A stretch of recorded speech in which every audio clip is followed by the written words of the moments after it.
तो मंत्र आप पंचाक्षरी करें उसका भी लाभ है, मंत्र आप नवमाक्षरी करें उसका भी लाभ है, 3 अक्षरी करे उसका भी लाभ है। लेकिन वह लाभ मन को एकाग्र करने का है, लेकिन स्वरूप का, आत्मा का ज्ञान तो किसी वेदांती ज्ञानी गुरु से ही मिलेगा।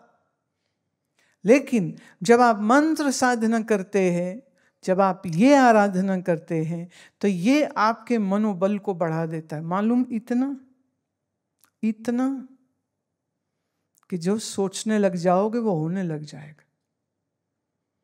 आजकल ये जो सबको मिर्गी का दौरा पड़ा हुआ है ना, मैनिफेस्टेशन, नए नए शब्द, इसको मैं प्लेगरिज्म बोलती हूँ जी। चोरी है ये, सिद्धांतों की, विचारों की चोरी। हमारे यहाँ तो शुरू से है।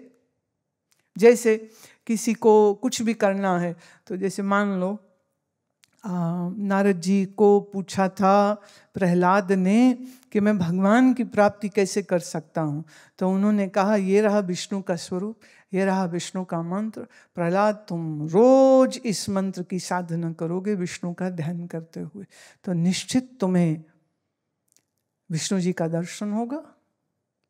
और जो तुम पिता का सुख पाने को तड़प रहे हो, तुम्हें वो भी मिल जाएगा। और प्रहलाद जी तो फिर जो साधना करी है, तो विष्णु जी का दर्शन भी हुआ। और स्वयं विष्णु ने प्रहलाद को अपनी गोदी में बैठा लिया था और कहा कि तू मेरा पुत्र है, तू पिता की गोदी को तरसता है, तू मेरी गोदी में बैठ। और जिसको श्री भगवान की गोदी में बैठने को मिल रहा हो, उसको और किसी की गोदी क्यों चाहिए? ये माता पिता तो बायोलॉजिकल जो शरीर के हैं 60, 70, 80 साल तक ही है ना, उसके बाद या वो नहीं है या आपका शरीर नहीं है, तो ये तो संबंध टूटने वाला है। पर जो ईश्वर से संबंध है वो तो कभी टूटने वाला नहीं है। इसीलिए मैं बार बार कहती हूँ, मन का संबंध ईश्वर से जोड़ो। और ईश्वर किसी एक देश या किसी एक काल या किसी एक चीज में छुप के नहीं बैठे हुए।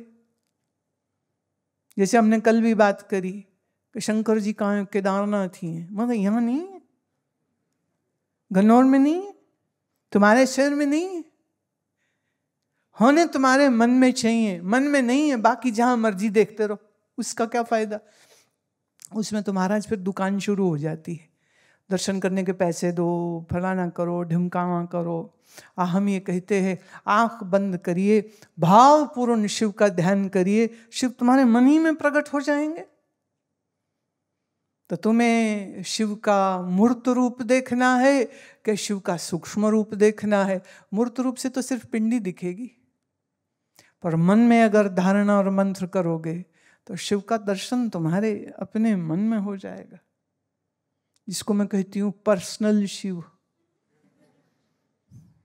पर्सनल, जब चाहो दर्शन करो, जब चाहो ध्यान करो, जब चाहो मन उनसे जोड़ो, और मन इतना मजबूत हो जाता है, ये छोटी मोटी चीजों की तो परवाह ही नहीं रह जाती।